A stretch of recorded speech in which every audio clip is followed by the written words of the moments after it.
Now let us go for the sixth example. Let x be the set of all even positive integers n such that the measure of angle of some regular polygon is n degrees. Find the number of elements of this x.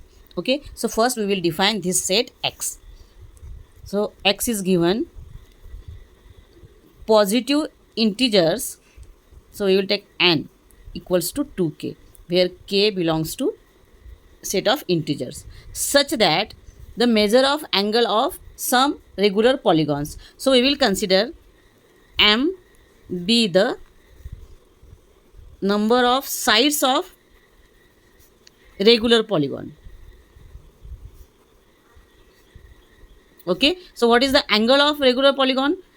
M minus 2 into 180 divided by m equals to, here it is given n degrees. Okay, so this is the x and we have to find the number of elements of this x. It means the cardinality of this x. So we will start from this condition. What is the condition?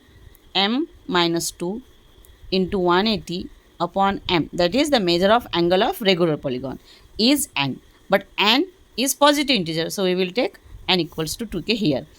Now divide by 2 to both sides. So m minus 2 into 90 upon m equals to k. Now if you solve this for m, we will get m equals to 180 by 90 minus k. It means the value of m, that is the value of number of sides of regular polygon, is the divisor of 180. Okay, it means m divides 180.